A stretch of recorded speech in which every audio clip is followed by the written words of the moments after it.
Good afternoon, everybody. This is the second session of this CC training session. I can show you all this. Wait a minute. No, not this one. I'm sorry for the delay. Yeah. Okay. This morning it was about just the introduction of HPC system we have here at the CC consortium, the different French part of the university in Belgium. And now I'm going to talk about the Unix and the Linux command line. This is mainly for basic use, so the advanced user will find that a little bit too easy for them. So there was one. It's for the beginners mainly, because in HPC, in the HPC world, everything is based on Unix and then Linux. So the command line is the basic block of the access of the HPC world. So, tomorrow we will learn how to connect to our servers. Servers are here at UCL or away in all the other university, the 6 different cluster, and we have to learn that with a Linux system or Mac system or with Windows, and then we continue all this training. This week is a heavy loaded training session. Next day we talk about the scientific software development, and then how to use module and software on the cluster, and how to compile and how to use optimized library on the cluster. Then we learn a little bit about the Fortran language, which is mainly used in the HPC for historical reason, because there is other language such as C, C++, or so on.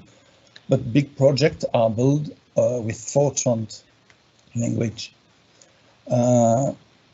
Still this week, we talk a little bit about Python, R, and Octave, different interpreted language, and how to make different options to use the parallelism of a cluster. And then this week is over, and we continue with another heavy loaded weeks. And after that, we have more events to show. It's 1 or 2 events per week. It's not so charged, the training session. Okay, I'm beginning with, I have some small slides which show you how to manage Unix, Linux, what's the philosophy and the main way to work with Unix and Linux. And then after that, I show you different Unix commands, one after the other, and different tips and tricks how to manage files, subdirectory, how to manage the contents, to grab contents inside a file, how to change the owner of or the access to a file, to restrict for security reasons or for privacy, if you want to make your file only visible for you or things like this. How to search among a large amount of files according to name or of characteristics or size and so on. How to concatenate or to extract a portion of file inside another important file, and then how to manage process, to search your own process, to kill them, to put that in background or to put that in foreground. I will explain all the concepts, and how to make a table. This is a package of all the file, and we can compress it and to put that on another disk or to transfer that on another computer. How to manipulate a large amount of file.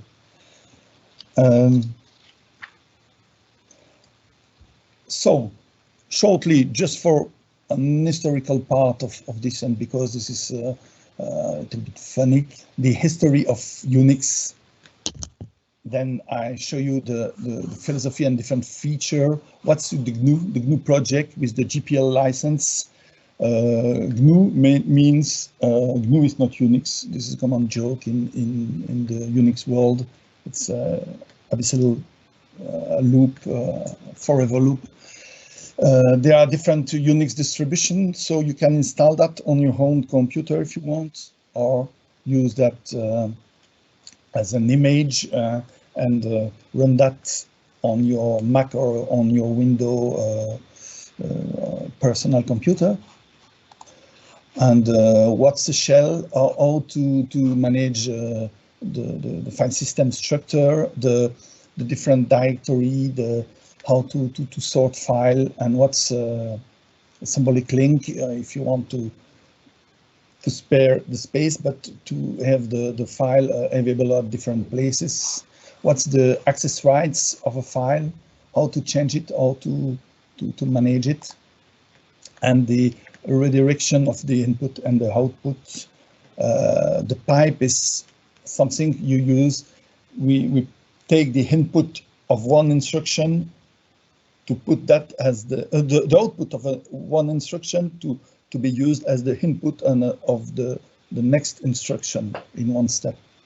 This is commonly used in Unix. And how to manage the process, the running process. How to have a look to all the running process, your own running process in a parallel and multitasking environment. And then some variables, the environment, very important environment variable is the path. And all this stuff can be put in a sorted file and an executed file at the beginning of a bash process. When you start a connection on a Linux machine, the bash process read and execute .bashrc file. I will show you that.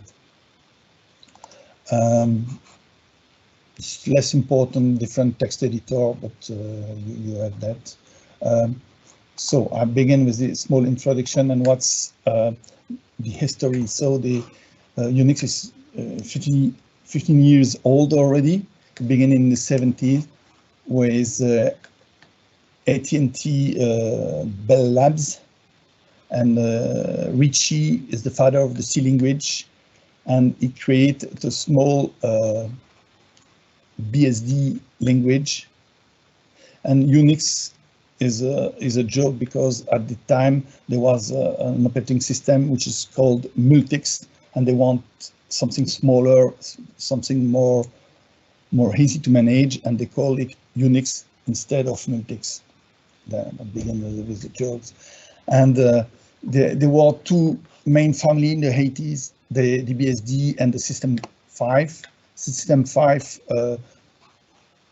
evolved to all commercial Unix. Nowadays they are a little bit nearly dead, except in the big bank environment with HP UX, or IBM have also an important AX part of very big mainframe, but nowadays the big IBM mainframe run plenty of and thousands of at the same time instances of Linux machines.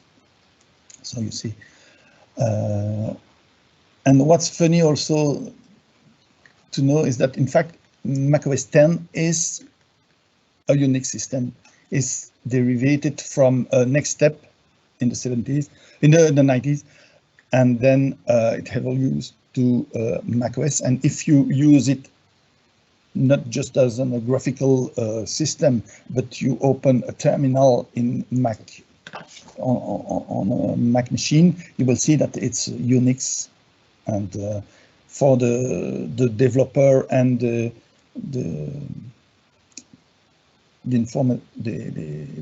are plenty of users who develop in Linux, but on a Macintosh machine. Here in the team, there are plenty of Mac. From Berkeley, there are free operating system, FreeBSD, OpenBSD, NetBSD, and all these have some specialties in security for OpenBSD, for instance. And if you want to try that instead of Linux, it's also freely available, and you can install that on your machine. Linux is based on a work of a Finnish student called Linus in the end of 90s. So it's more than 13 years old nowadays. Linus Torvald decided to create his own operating system from scratch, from nothing, based on the GNU tools, which was a GNU compiler and a GNU editor and makefile. And he started on Intel 300 Bernard? Yes? Can you switch to full screen? Beg your pardon? Can you switch to full screen for the presentation? Full screen. Like this. Yes, thank you. Better, thanks. Okay. So, but after that, so that was mainly the story. And nowadays, Linux is installed nearly everywhere. In the HPC world, is 99% of all the HPC parks. So. Can say that Linux have won the war for the HPC world, and for the phone, for instance, Google Android is based on the Linux kernel. So on all the phone, 18% of the market is based on a Linux kernel. For the small story. But on the desktop, that's true, it's mainly Windows. So the philosophy, the main Unix philosophy is small is beautiful. So small instruction, very fast, very efficient, but with not too much option.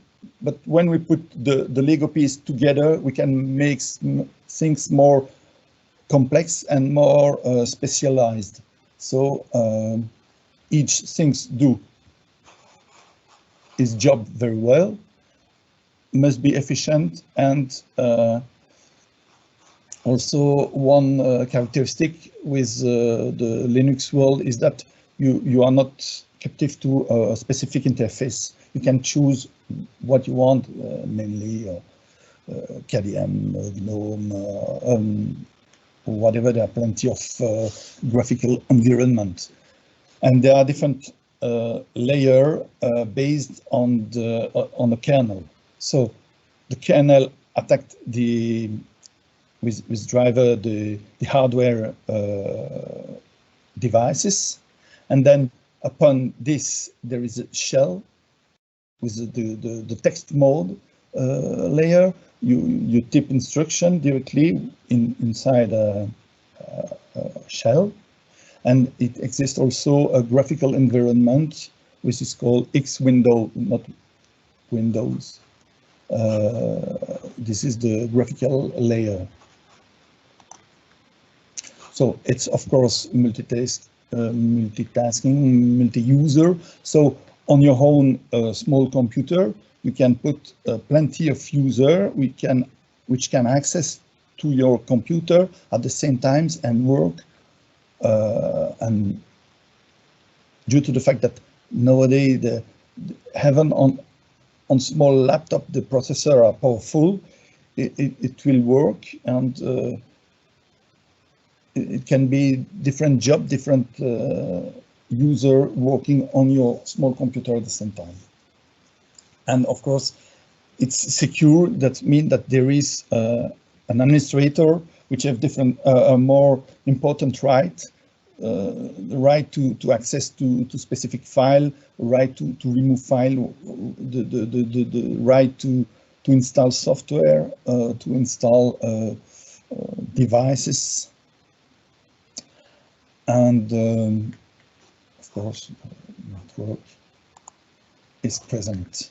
So the layer in a Unix system, there is kernel, and upon this is the C library, the command C library. That means that the look and feel of Linux is the same as Unix, because the C library have the POSIX compliant instruction. So the device can be managed with a C program, and the same program, the same C program using the C library will be compiled and can be executed on the Linux system, and also, for instance, on the Sun Solaris system. Both are, if you want, compatible thanks to this extra C library layer.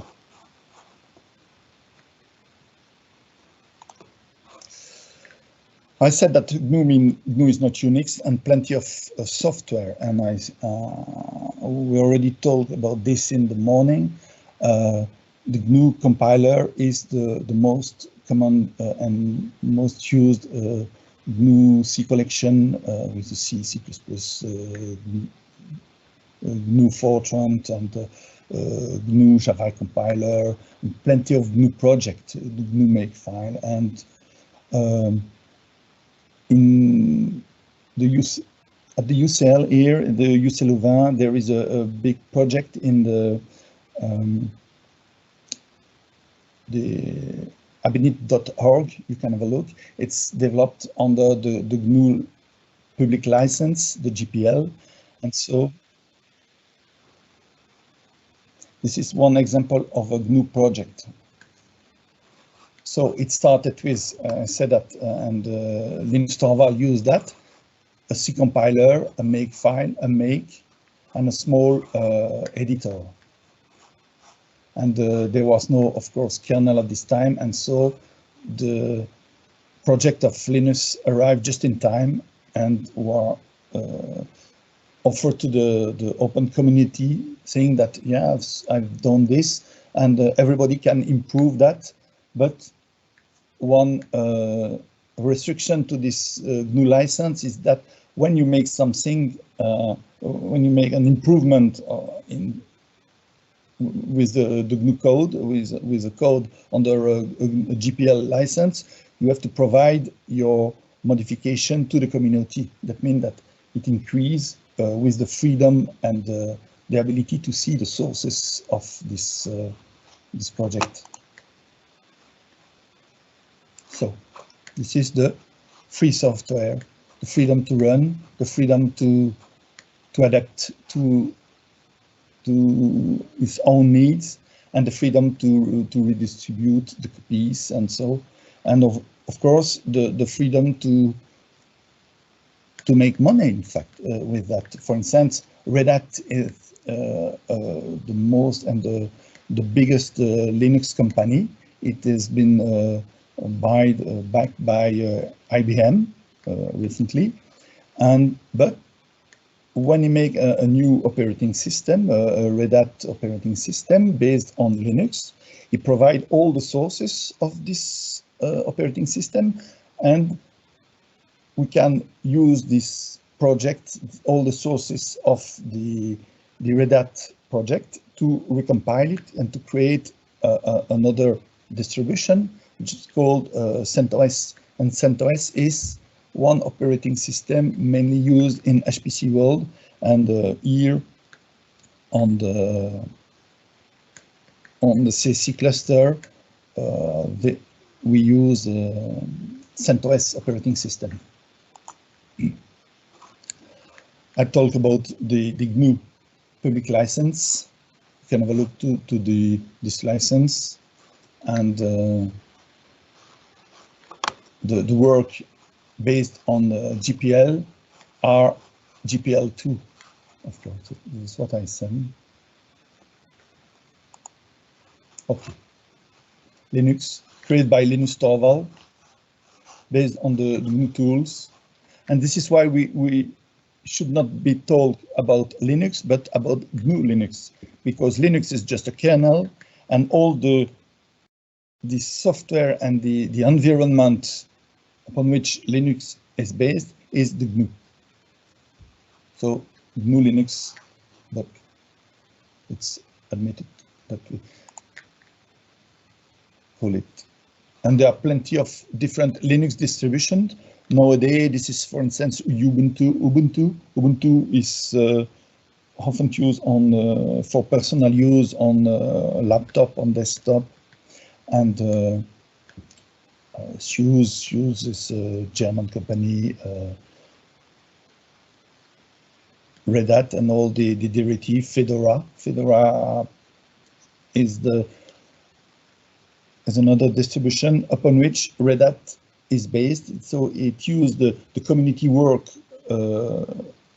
around Fedora to create to improve the quality of Red Hat. And after that, we can create also CentOS or Scientific Linux, different Linux distribution. So I'm sorry. Okay, I will show you now mainly the different instruction. When we are connected, to a machine there, we have a prompt. We can type instruction. If I type hello, of course it doesn't know. Oh, it's in French. Sorry, I don't have.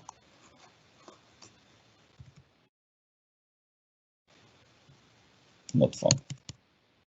The shell, a bash shell, in fact. When you SSH, tomorrow we will see how to connect to a machine. This is this machine is Lemaitre 3. In fact, I'm logged on remotely on a machine, and I type instruction inside a shell.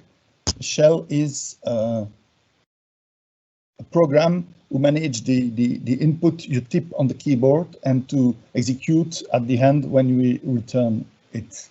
For instance, ls make the list of a file. And if I type ls, I get all the file, well, not very clever, ls from my home directory. This is the file I have in my home directory. So what's a home directory? This is the place where I'm logged when I enter, when I'm connecting to the machine. This is the place where I can write file, where I can store my data. So I'm, in fact, the owner of the file, but I can maybe show you with that. It's a little bit small. Yeah, so in Unix, everything is a file, and they are arranged into a tree, just like you can navigate inside a subdirectory and structure like, yeah, this is the root, the beginning of the disk, the contents, the structure of the file system. And then you have, for instance, a subdirectory called home. And inside this home, for instance, we have choose here to have UCL or UNAMUR or whatever. My personal group is called PAN, and then BVR. This is a structure of a tree. So every subdirectory contains other subdirectory, and they are separated by a slash. It's not just like in Windows. In Windows, this is backslash. In Unix, the Unix, this is slash. So this is different. And if I print working directory, this is the place where I'm currently. and it gives me, yeah, I'm there, home UCL BVR. If I change my directory, change CD, change directory, and I go there, TMP. I'm inside TMP, I see PVD, I'm in TMP. I tip list, I get the list of the file inside this subdirectory. TMP is a special subdirectory because everybody can write inside this subdirectory. This is for temporary file, which disappear normally at the end of the process or whatever. So I go there. This is the top. I cannot go upper this point. And this is into TMP. This is into home. You see how I navigate with change directory, and then I get the list by ls. If I tip CD without any argument, I get back into my home. Home is a synonym of quote tilde. Tilde, that means home. So if I do CD, I'm into the root, and then I'm into my home. PVD, home. CD, double point. Point mean one level upper. That means I will be into PAN, home UCL PAN. If I go again, this, I'm into UCL PVD, PVD. You see how I can navigate. Of course, I can combine that. If I'm CD without any argument, I'm home, and you see that in my prompt there is information of the last level of my structure of the place where I'm currently into. I choose this. I will be into UCL. If I go there, for instance, no, 2 times, will be to UCL home and then inside TMP. So this is a relative directory, and when it begins with a slash, this is absolute path. You see the difference between relative of or absolute. Absolute doesn't depend on the place where you are. The moment you click and you enter the instruction. You know how to navigate. You see the difference with 2 points, but there is something special, and it seems a little bit silly now, but you will see what's the use of this point. That means it do nothing, in fact. Point is the current directory. It's where I am at the moment. So if I'm into TMP CD point, it doesn't change because point is there. It's where I am. But CD home back. ls, remember, list. List, of course. And when you have an instruction, you have also all the time, don't forget the manual. Man, it's useful. Man ls or ls minus help most of the time. No.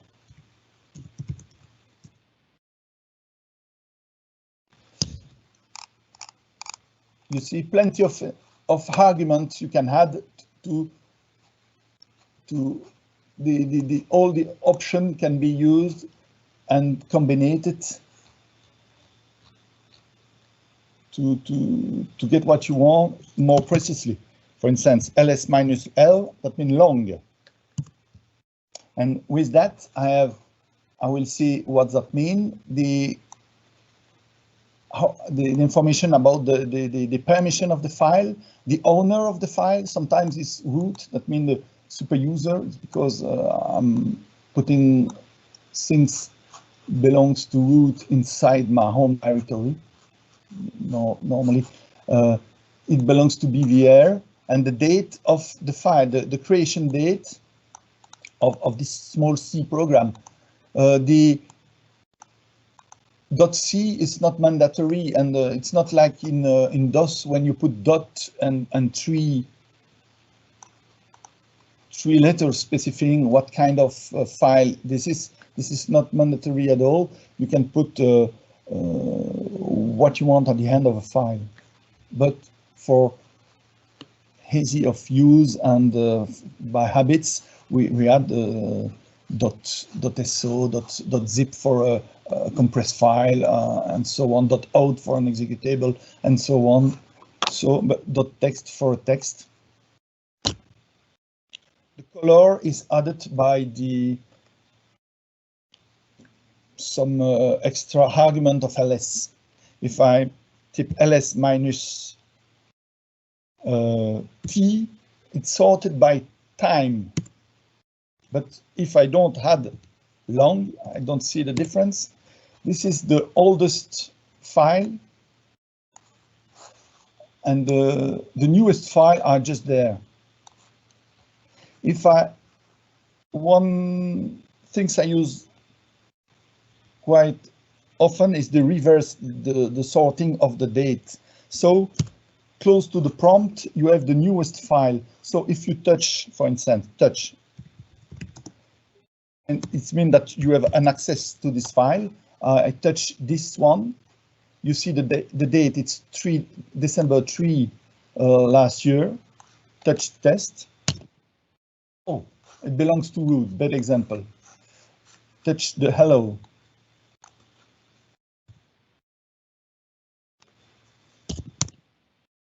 ls minus long, time sorted, but in reverse order. And 3 or ls minus rtl, rlt, the order doesn't matter. And you see that the newest file, which is closest to the prompt, and it's easy to see that, is the one I just have touched 1 second earlier. So ls with minus long, minus time, and reverse sorted. It's useful, but also all, because it exists also, you see, hidden file, and the hidden file begins by a dot, and they are invisible by default. And my ls, you don't see that, but if you add all the file, you see .bashrc, .bashrc whole, .bash profile, and so on.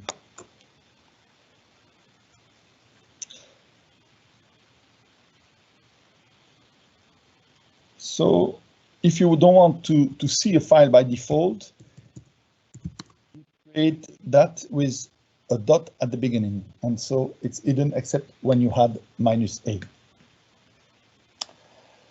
You want to create a subdirectory.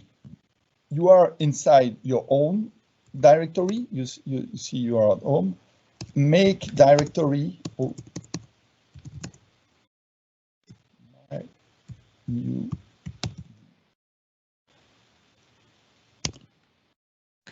And you see, this is my new dir. It's a subdirectory. It begins by a D there. What's that mean? Oh.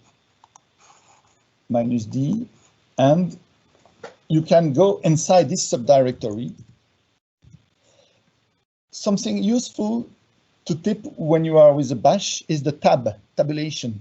It had, and when it matches with my, you don't have to tip it.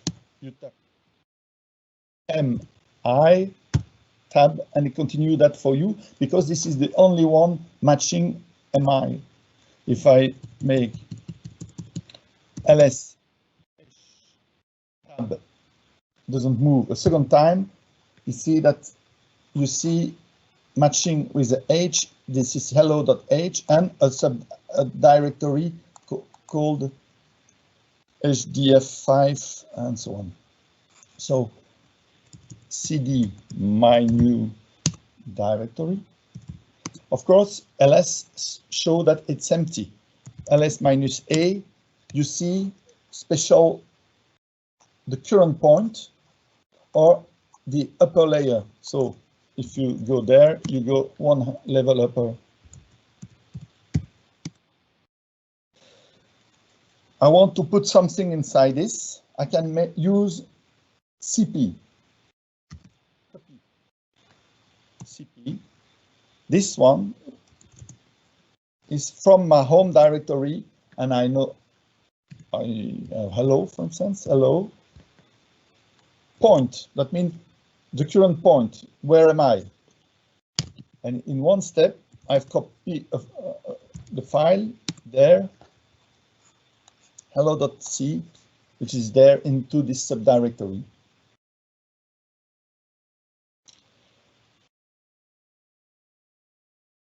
Instead of copying, I can move it. Move ls or upstairs, ls, then tab. You see, with tab, it suggests me and it shows me all the matching file with ls minus e and so on. I use a star, and star, that means everything there matching whatever it is. So that can be for here 0 or 2 or 7. And I put that here, point. In one step, I have this file. And you see that the date don't have changed because it's not a copy, it's not a new file, it's the previous existing file there.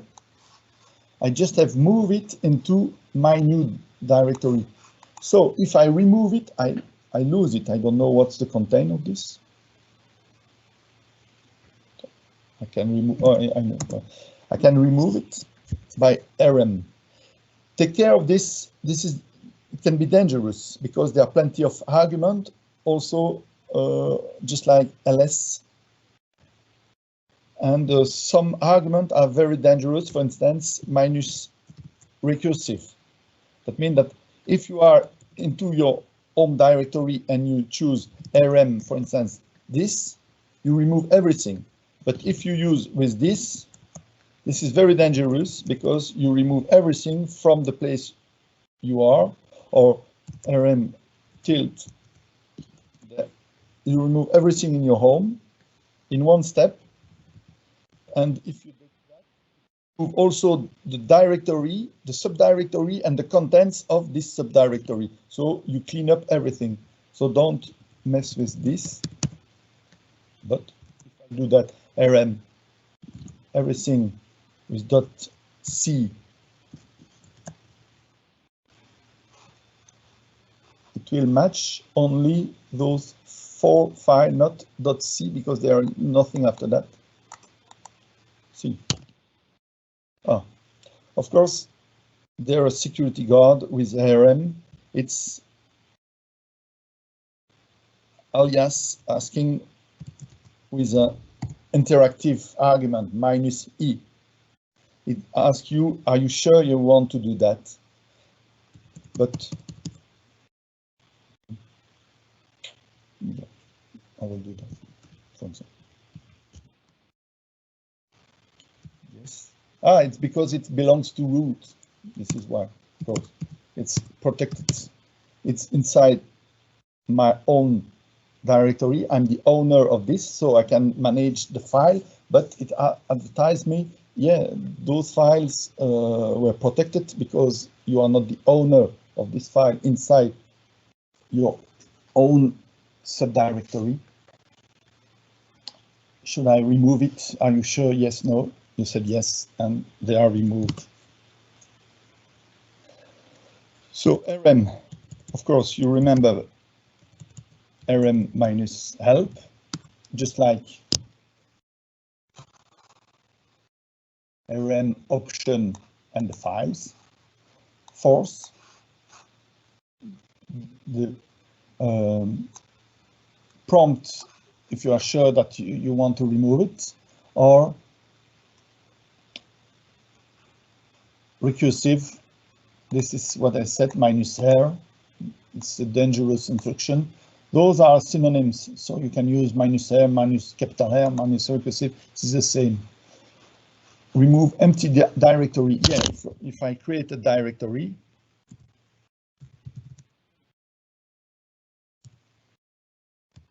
inside the new my new directory, yeah. If I remove it, it cannot remove it because it's a directory. It's for security. It's a way to avoid accidental remove of directory. But if you specify -d, it will remove it. You see. Instead of the help, you all the time have the manual of every Unix and Linux instruction. -rm. You see. Manual with this is useful. Some example at the and some references and other. This one, for example, some example. Of course, you can have file beginning with a minus.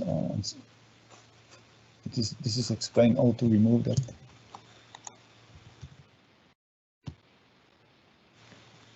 Okay.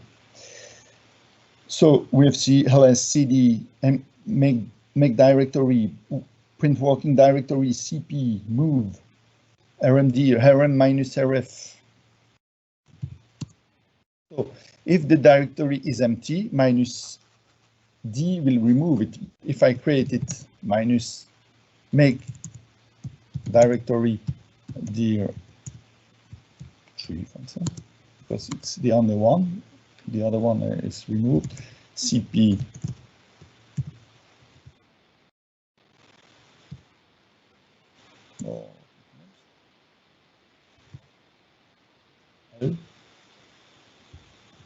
everything beginning with a hell and containing text into dir 3. Or I can make this ls dir 3. I only 2 files inside this, but if I try to remove with -d dir 3, you will see that this is not empty. So how to remove a directory containing things, containing file and other subdirectory? You can remove that in one step. Remove recursively and force. Force, it doesn't use the -i option interactive. rm this one. And it has disappeared in one step.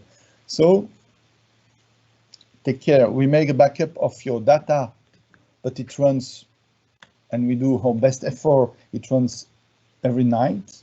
But during a day, if you have an important file and you are working on it and you tip a bad instruction, you remove everything, you can restore it from the last day, but not your working day. So you can lose one day of work. But it happens not too many times, fortunately.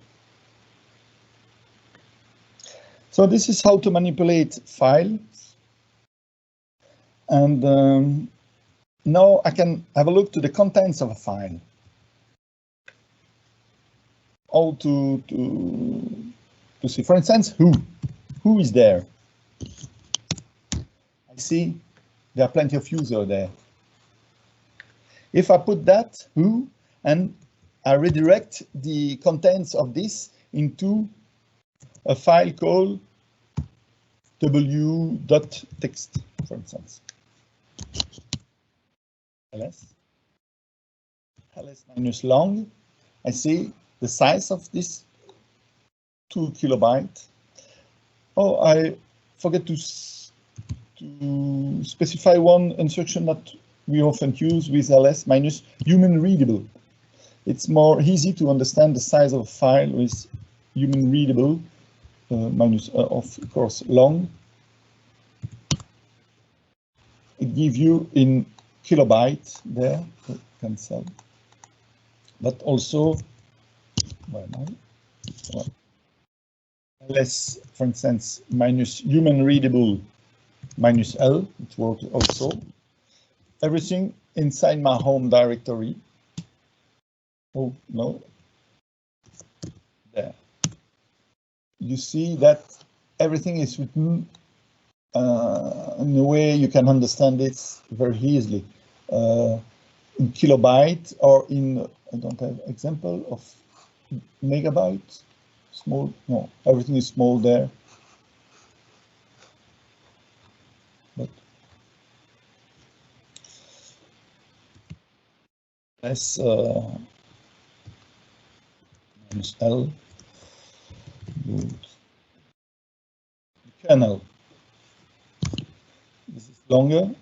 The size of the kernel in human readable form, it's only 5 megabyte. You see that the kernel is not so big. Different version, but only one is running.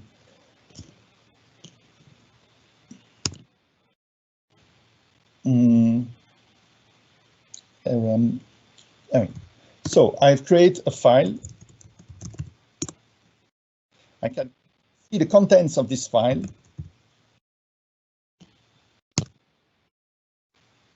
And I can play with this. If I cut 2 times, 3 times, and I put that into V3. I see, of course, that V3 is 3 times bigger than dot text. That's normal. So this is the concatenation, and put the result inside a file called W3.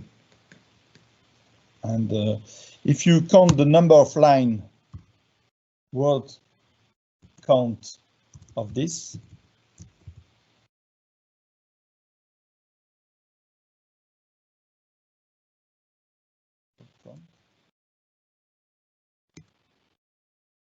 you have two things: the number of line, the number of words, and the number of character. If you want just the number of line, you use this. So it's 55 long, the contents of this. If you cut this without any redirection, you get that into the standard output. So mainly the screen there in front of you. Boom. You see? And if you type this who, you redirect that into who new.text, for instance.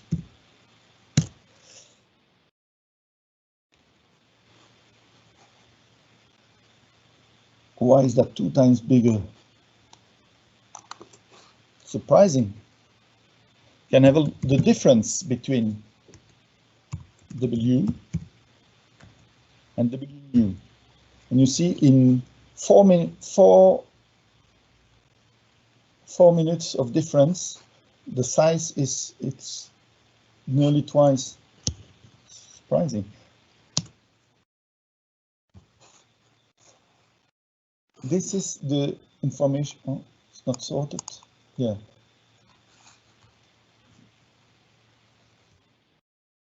-2, I think, by memory. No. Don't remember. I want that into columns. Report when to file are the same, of course. Side by side, output into column double with high. This one.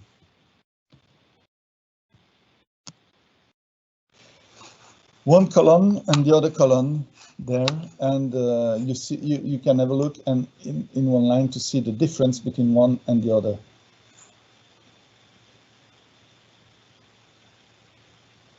I'm searching. Why is that so many difference? Because I see that in the structure it's different. I have the. I'm not sure. Is history is something you can use. History to see all the instructions you have used. And who? Ah, yeah, of course, this is the reason. I take who, the short version of who. I overwrite it with this. And then they are more similar. And I can see the difference will be. This is different. This is different. So there are not so many different. Okay. This is because who is not the same as who in the syntax and the display of the. But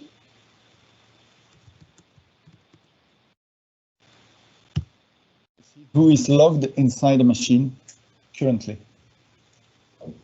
So cat, you concatenate or the different file, one or multiple files at the same times. Grep is very useful. Grep can you help you to select a matching sequence of text inside a file. For instance, I want grep only ULG, for instance, from what was the name of the w.text. I've got only the people matching the server, the gateway where they are enter Lemaitre tree cluster. Because yeah, for security reasons, when you connect to a cluster, you have to pass through a specific machine, and it will be explained tomorrow how to SSH CC cluster.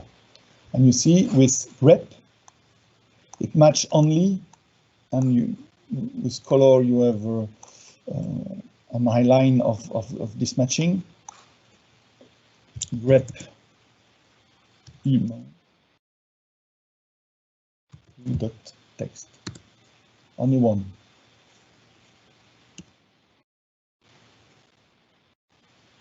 Une amure.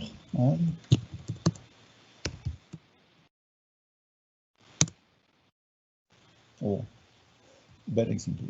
But gateway, it's all gateway CC.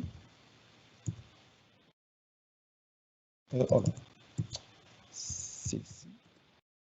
See, there are two, in fact, same gateway CC. Gateway CC ULB is not the same as gateway CC. It's gateway CC dot CISM UCLouvain, in fact. So this is different. And if you want to match just this, due to the fact that you have to add a backslash like this. And then it match only gateway CC from UCLouvain. And in one instruction, you can have a look to how many is that? How many line is there? So the pipe, we have seen previously the redirection. You put that in something, but the pipe mean I use the output of this instruction, grep gapcc from this text, and then I use it for word count and the number of line. And so I have 38 lines matching gateway CC inside this file.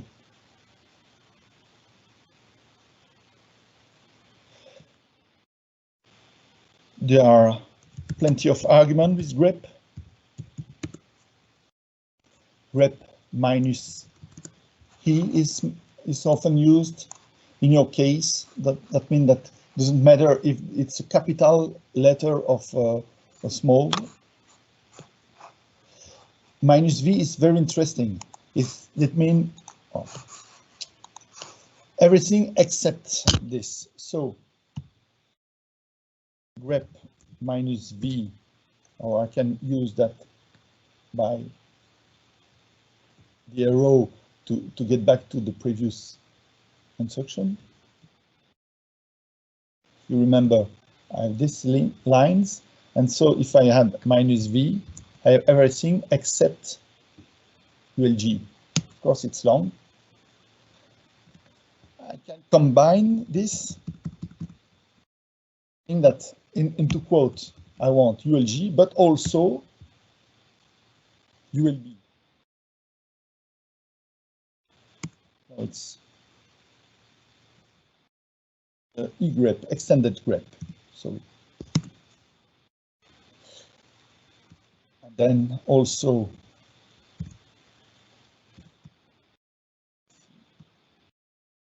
with a backslash parenthesis.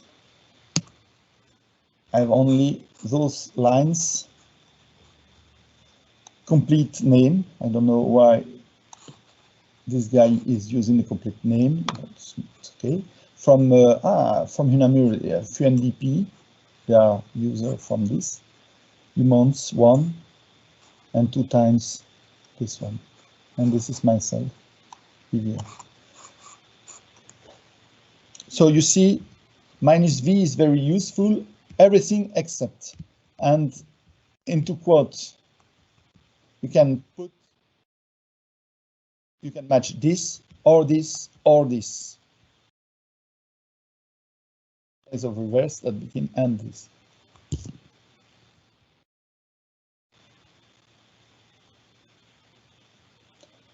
Sort also is interesting. If you make sort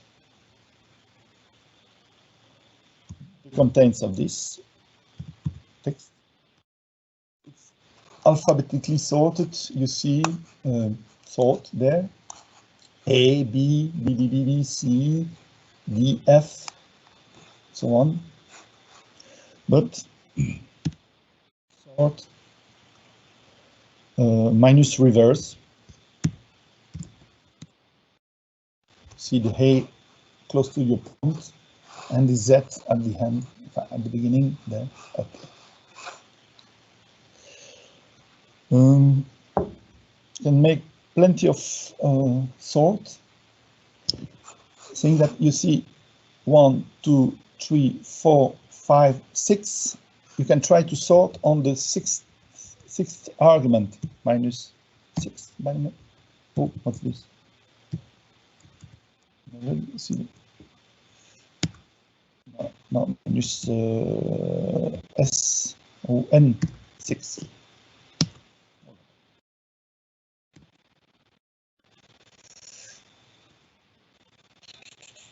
General numeric sorted. Okay, reverse. I show you. And so.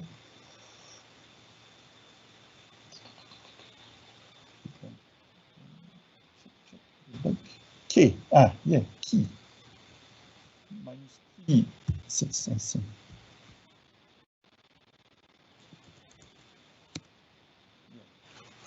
So this is sorted by this line. So with a reverse order, of course. S, G, and O begins in alphabetical order before D, G, and so on. So you can order it and sort your file with the sort instruction.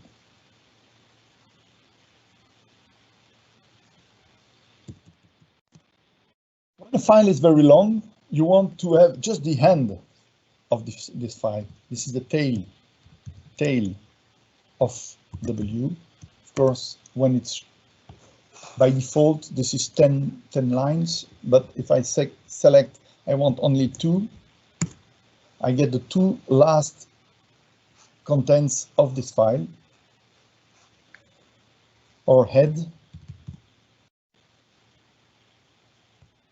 -2, for instance, of this file. I had the 2 first line. If I want the third argument of this, I said -3,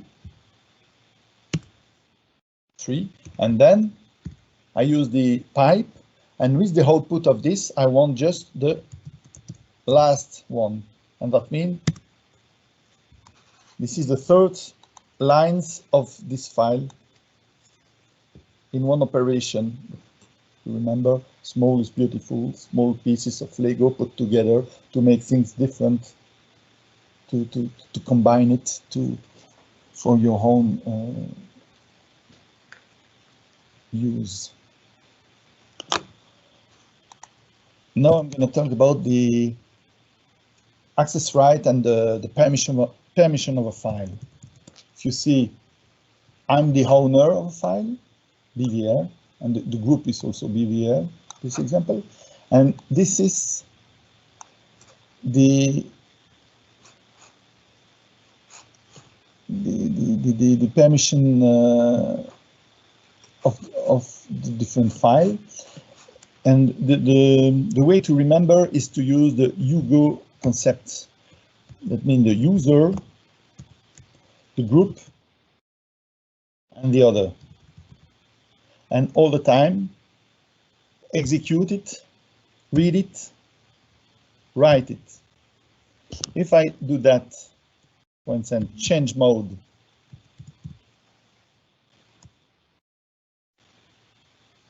my group, but sometimes a group is a team of searcher which work in the, and they decided to share files. But if a user want, he can restrict the access of this file, which is shared normally by all the group.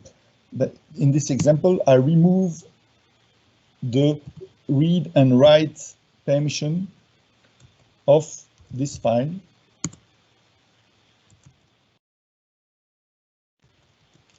When I look it, I've changed that. The group cannot read and write this file now. But the other can still read it. So mostly we change that like this. Other also. And so this file is only readable and writable by myself. So it's more secure. If someone else try to see the contents, you will get a permission denied on this file. So you can also use a binary combination instead of user group other. But easy way to remember and to manage the access right. For instance, change mode, other, and group have the permission to execute, which we. You see, and the color has changed because it's an executable. Execute -X. Recursive is sometimes interesting. I go upper in my home. You remember? I don't know, it's very old and it belongs to someone else, which doesn't exist. This subdirectory. I decided change owner, change mode. No, change mode, I will do that.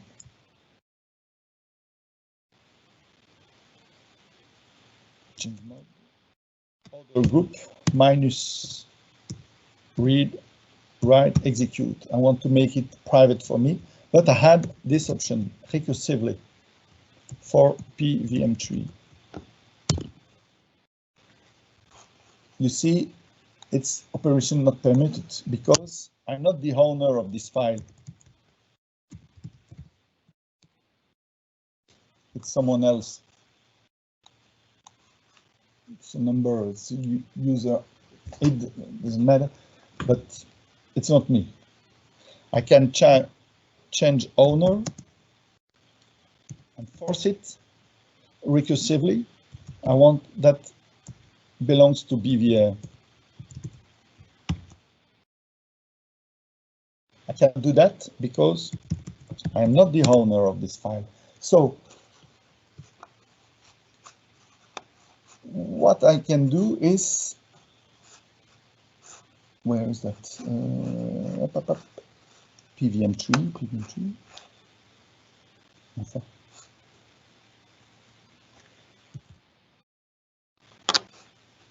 Yeah.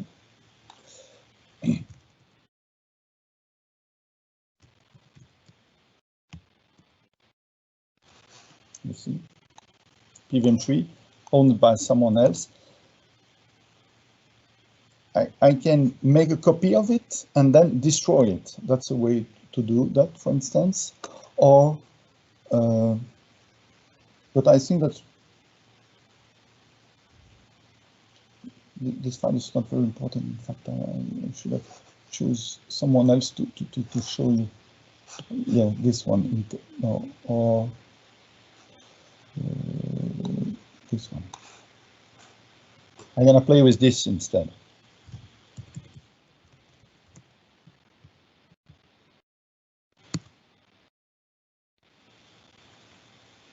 -D, it shows only the directory, but if I remove it, it shows the contents of the directory.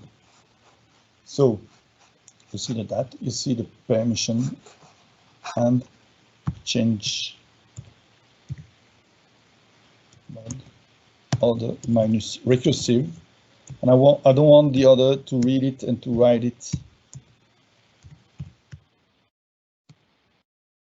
Takes time because it's recursive. And then if I have a look, no, everything is private.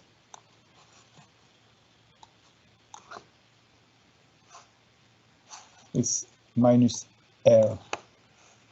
In one step, all the directory and the contents of the directory and the contents of the subdirectory inside this directory are changed by the change mode.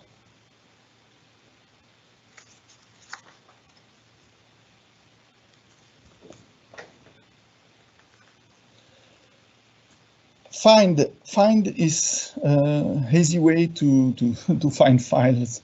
Find, for instance, inside this, I want that the name match. I want to see only C program. And this is all the C.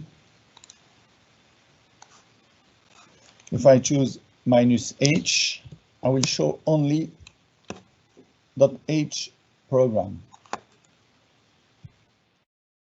L, I don't know if it exists. No, there will only one. So you see, with find, and there are plenty of arguments.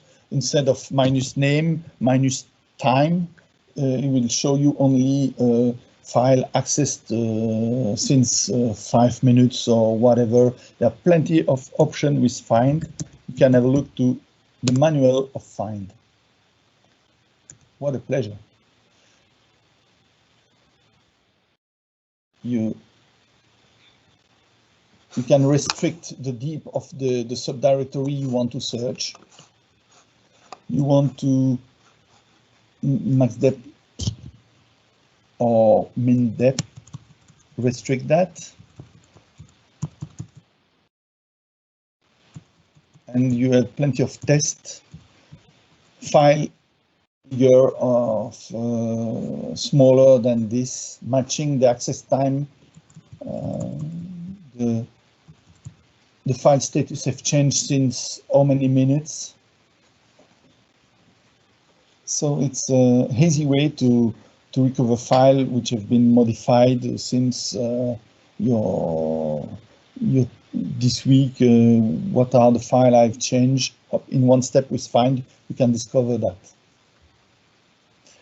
If we were into an interactive training session, and usually I do that with all the user, I ask some questions. So find me all the file which are older than 1 week. Find me all the file matching or which are bigger than 10 kilobytes and so on. So it's a small drill and small exercises, but you can do that at home when you want. We know how to manage file, how to create file, concatenate file, move file, and so on. But there is also process. Of course, when you run process on the Linux machine, your process are owned by you, and they are identified by a PID, process identifier, and this number is unique and change all the time. So PS, it's all the time a different process, and the number is increasing or it's changing all the time. Look, I can make a sleep. It's very useful. 30 seconds, and I put that into background. Yes, I see that the sleep is still there, and my PID is this one. If I do that again, PS, of course the PS have changed, but this is still the same process, sleep, which make nothing. In fact, it sleeps for a half minute.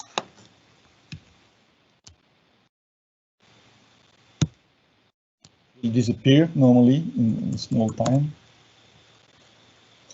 PS minus long, and the user is myself, BVR, and I have all the process running there, and I still have the sleep.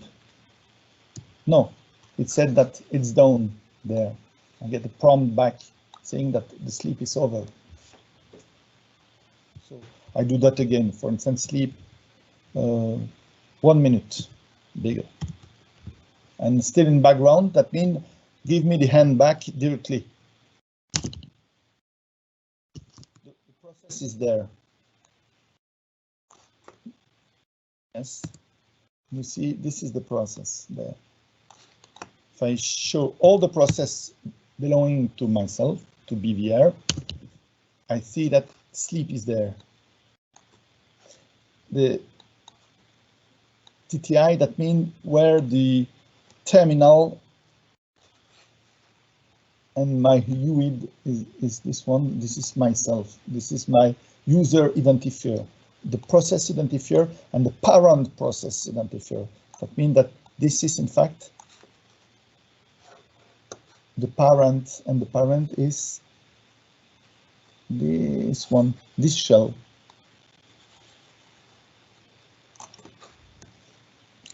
If I kill it,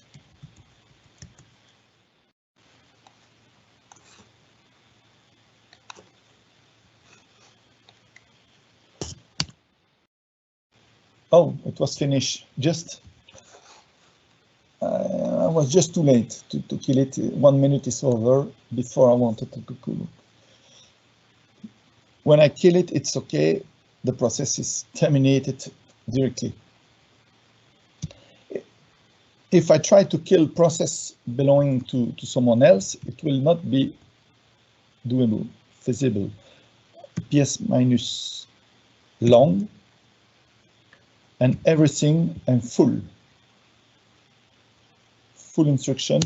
This is all the running process on the machine, on this server currently at the current moment, and you see a process belonging to FNAC, and FNAC is a user, and this is Python 3 process. I said, I don't like this process. Okay, I want to kill it.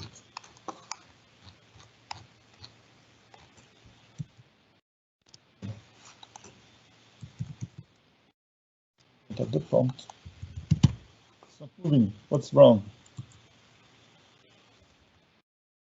What's happened? Oh, oh. Delay, kill. Operation not permitted. Fortunately, because I'm not able to kill process, I'm not owner. Otherwise, it will be dangerous. Everybody can kill the process of the others. But the super user root can kill everything. But it's dangerous. If user decided to kill a running process, it can do that without any restriction. If I do process kill, pkill, it's a wrapper more clever than just a kill where you have to specify the process identifier. You can kill by, for instance, user. If I do that bvr, I'm kick off the machine because my shell, my bash shell is killed directly. So I will not tip enter for that. But in one operation, I can kill or kill, for instance, I don't know, not bash because I know vim.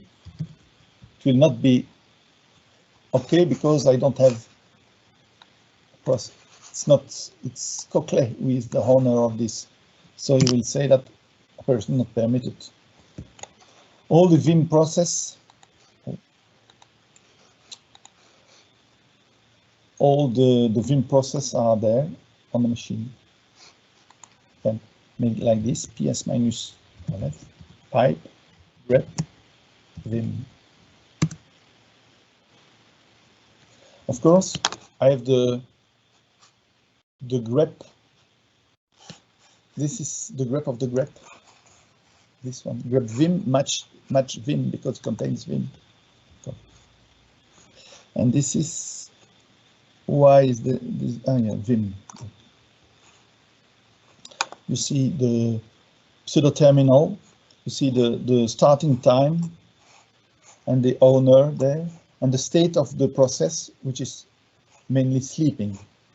They are running process. The running process are consuming CPU time. Sleeping process are using memory, using a small portion of CPU time, but not too much. If you make top is sometimes useful. You see what's running there. You see the uptime. So the machine is up since more than 2 months. The number of running tasks, the sleeping task, and the size of the memory size, and the free amount of memory there. And the first process show that it consumes one full CPU, the Python tree from ISWMI. It's a CPU bound process. That means that it consumes a full CPU of this machine. On the front end, normally we cannot do that. On front end, we use that for editing, for testing your job, mainly for submitting jobs, and the queuing system decided where your job is to be started. So it doesn't start on the front end. Otherwise, if all the CPU on the front end are used, all the user will see very awful and very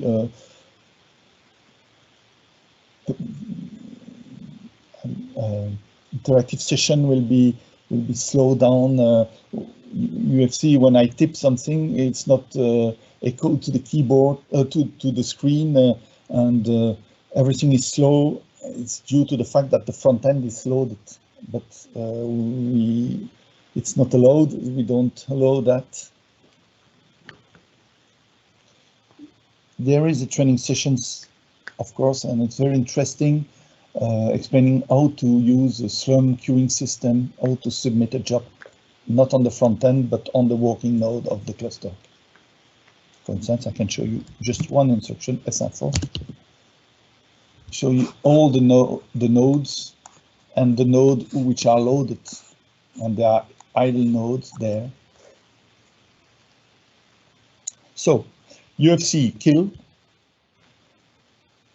PS process, to put the process in background with ampersand, to put that in foreground. If you put that, for instance, sleep. This. I don't put that into background. I can, by a Control Z, I stop it and I put that into background.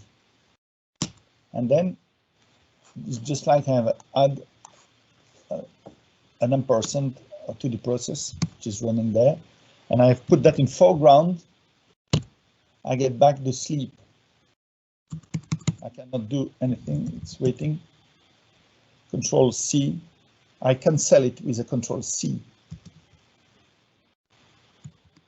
Process is no more there. It's just like a kill, in fact, when the process is in foreground.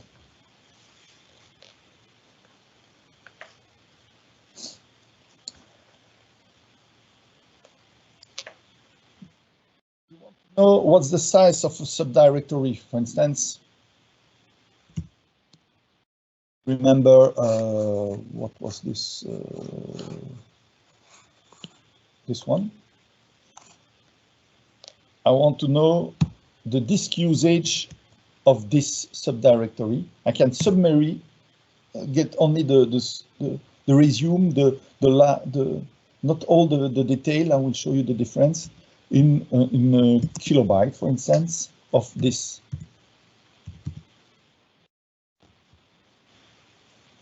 Or in human readable, because I'm not a machine.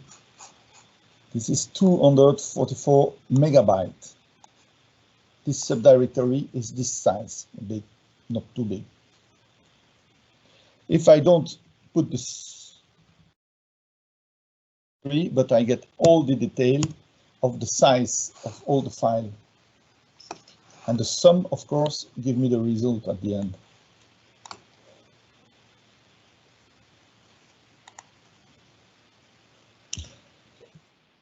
So it's sometimes useful to know that I want to put that on another cluster or another place. Is that big? Is that a lot of file things? Thanks to DU, disk usage, you get this information. Estimated file space usage with plenty of argument in byte. Total of human readable. What I'll show you. Plenty of argument. Exclude and so on. Exclude pattern.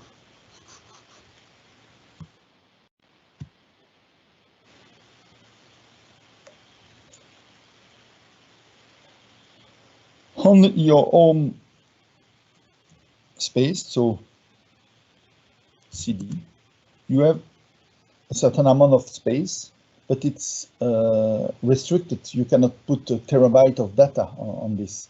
There are other big spaces or specific machines dedicated for storage. This is why it exists a quota. A quota restricts the amount of kilobyte, gigabyte, of megabyte you can have on the file system or on the machine. And here, quota. Quota. It says me. There are argument, of course. Human, no. S, because H was already used. So human readable this time is minus S. Sorry. You see that my quota is 200 gigabytes, and I don't use a lot of space on this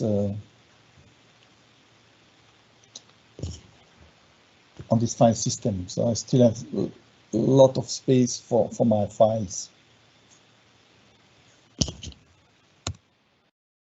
Quota. I want to create a table, a package of a file, of a directory, of plenty of directory, in order to put that on another system, or to archive that, to compress it, or whatever, for many reasons, or to put that on the cloud, on another space, so on. I can create table, tar, minus create, can put verbose, and I put that into a file created HD no, hdf5.tar, and the subdirectory I want is this one. So it put that into a tarball. It's a little bit long, it's okay. 200, you remember, 244 megabytes by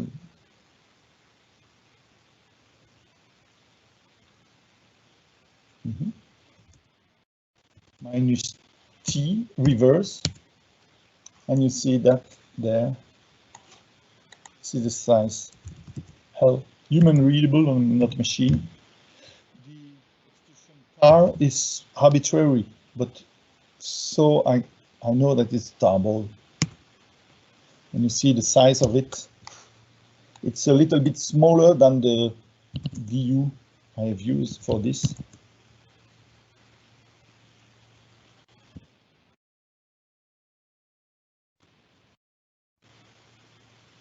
Because of the organization, it's only one file now. I can compress it if I want. gzip.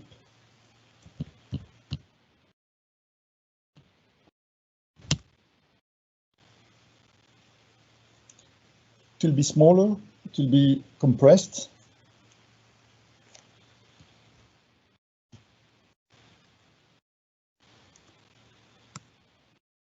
And you see the difference from 200 megabyte, it's only for, so it's very interesting to compress it before you decided to send it away on the cloud or something like this. This is a small tarball with the compression, but you can, in one step, see the contents of this with not extract, but tail see the contents of this. But due to the fact that it's compressed, you type a Z now with the verbose, and you specify the file.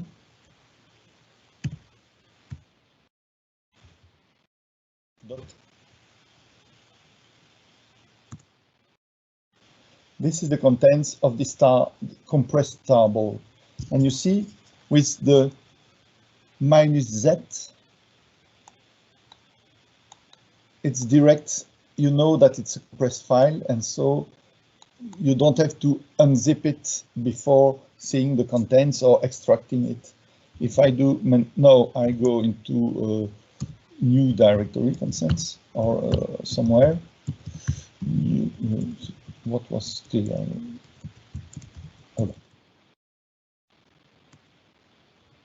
My new extract, not T, but extract to extract the contents of it. Verbose. It's a compressed file, and the file is at the upper level.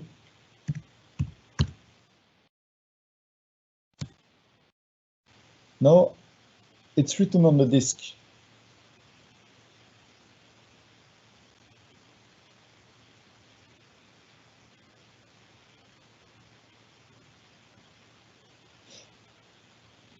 You see? There. And of course, the size is normally the same.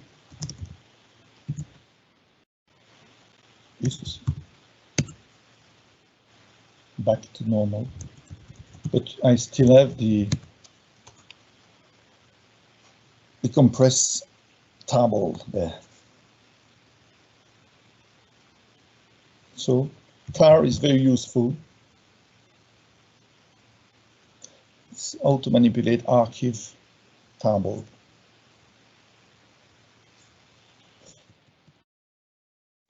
One thing's funny with Unix and Linux is that there is a graphical environment. I don't have show you with a small instruction how to use that. You see, it's more than a command line instead of a graphical, but everything is existing also.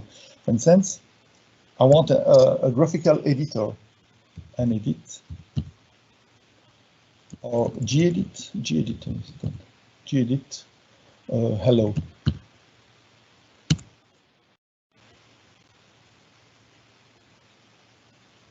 Where is that?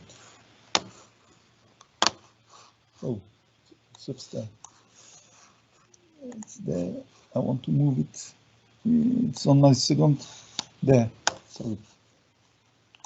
I have two screens, so it was on the first one, not the second one. This is, in fact, a program running into Lemaitre 3, but displayed on my personal computer.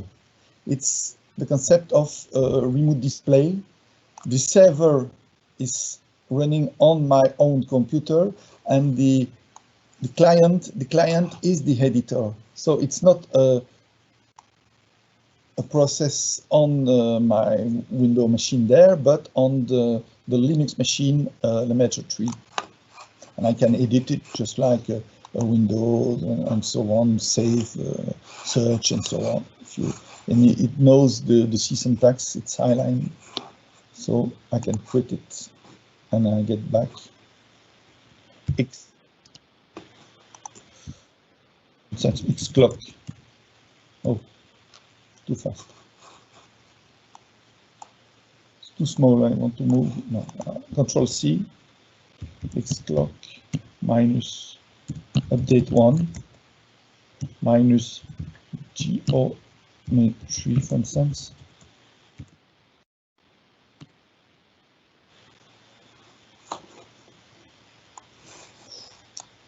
Already. You see, this clock is not the window clock, is the clock with the time of, but it's the same time since of Lemaitre 3. See, you can cancel it, and it's cancelled there. So if I open with, for instance, Xterm,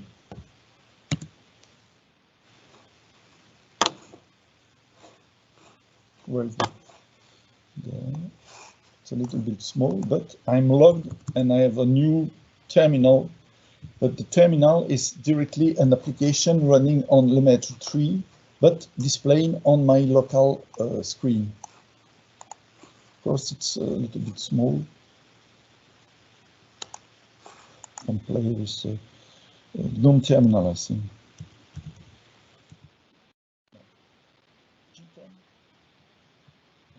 I don't remember. If I tap tabulation more than 2 times, I get all the possibility, all the matching executable beginning with a G. Of course, there are plenty of one. It's not very useful. I say no. GN. GNOME text editor. That's what I've done. Wow.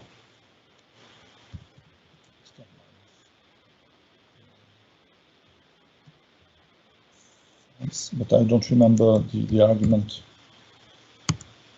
No, you see plenty of options.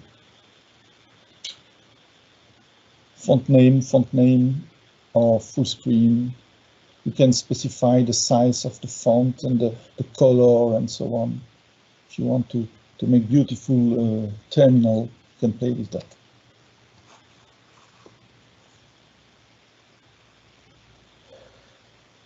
But most of the time, users use Vim as an editor. Vim. Hello. The advantage is that it's small, it's easy, and you have to be familiar with some extension. I can show you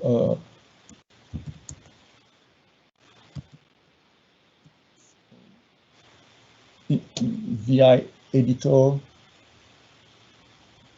In the Unix and Linux world, it's very common, and everybody knows VI or Vim editor. You can have a look and search a little bit. It's at the beginning, it seems to be difficult to manage at the first how to click, how to edit, or to modify.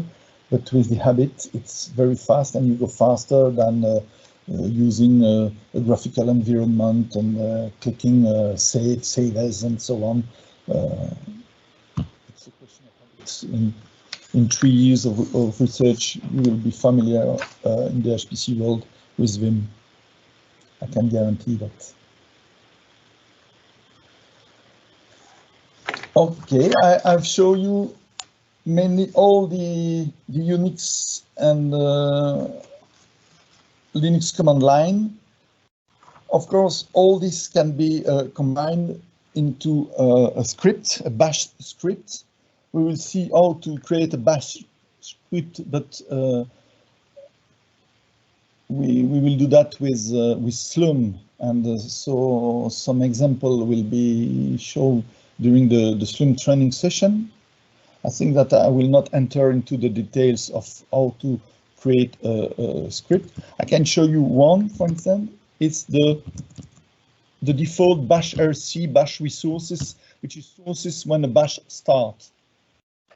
Bash rc, it's very basical. If this file exists, -f, this file exists, etc bash rc, then source it, source bash rc. And if fi, that's all. This is command, beginning with a square dot. And so this is only 3 lines of bash code. If etc bash exists, then source it. I can check the contents of it. etc bash.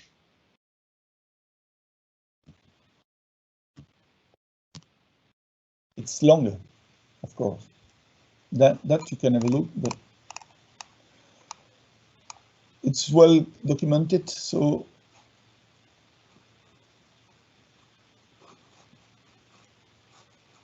it depends of if the prompt command is extern, then do that, get the prompt. The prompt is the special here, user at host name, the machine name, and then the place where am I, DS. So this is where this is decided.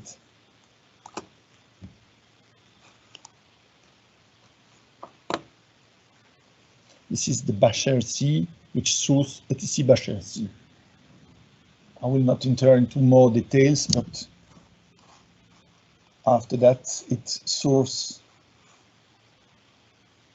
etc profile D subdirectory, and fix plenty of things before you get your prompt.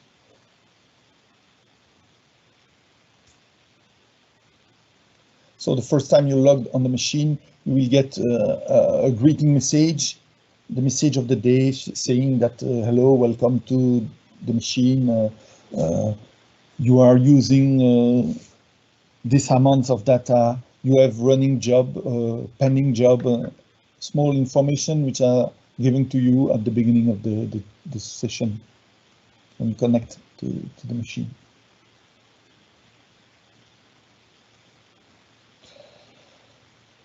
I know this is plenty of things, but now you can have a look to this Linux cheat sheet and try that by yourself. I encourage you to install Linux on your laptop. You don't have to modify your disk. You can use a virtual machine inside your Windows machine and try to install by yourself. So you will get some habits and become familiar with Linux and the Linux world. You will see that it's a pleasure. Thank you for your attention, and we will see you soon for the next training session. Tomorrow it's about SSH, how to connect to the machine, and after that we go into more detail. We go how to use the module, how to use the compilers of the different cluster. Thank you for your attention.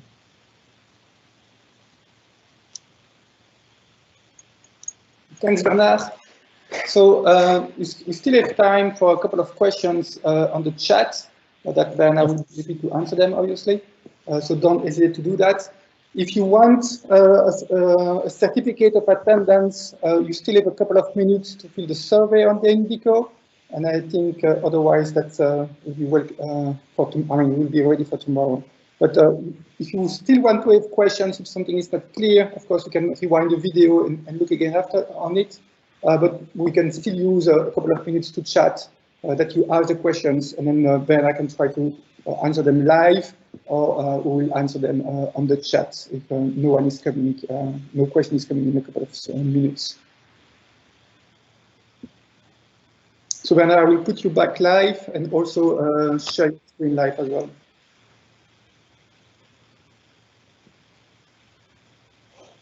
Mm-hmm.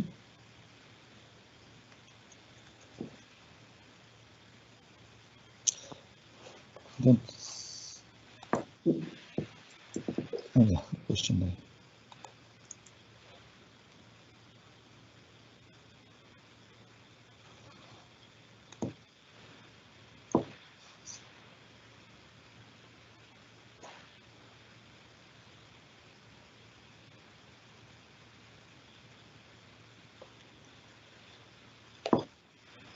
So you see the question of Matthias?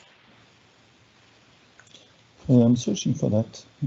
Okay, otherwise I can conversation. It's not the conversation. It's the.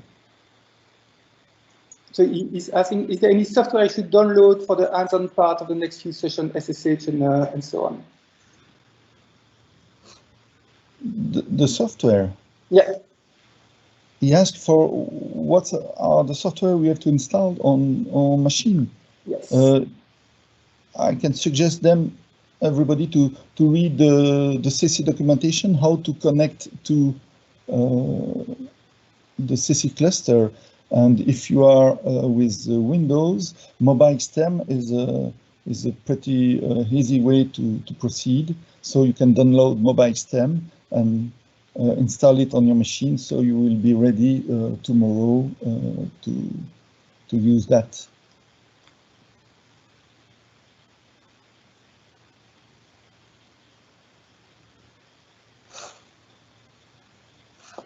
There is another question: is to create a .ssh file, is it the same procedures as create a .txt file, for example? Everything is a file in Unix. So if you have a specific .config file in the SSH, I don't have locally, of course. This is what we're gonna do tomorrow. It's how to manage this kind of file. For instance, if I want to access le maître, I type this and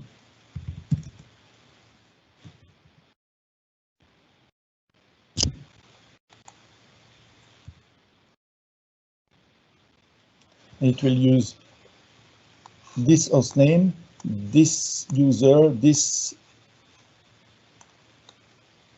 key, CC key, and and go through a proxy with which is gateway CC.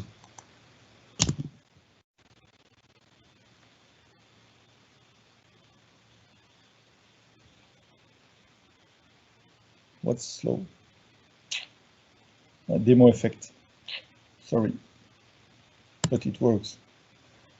But it's a ordinary file, and we can edit it and create it. Oh yeah, yes.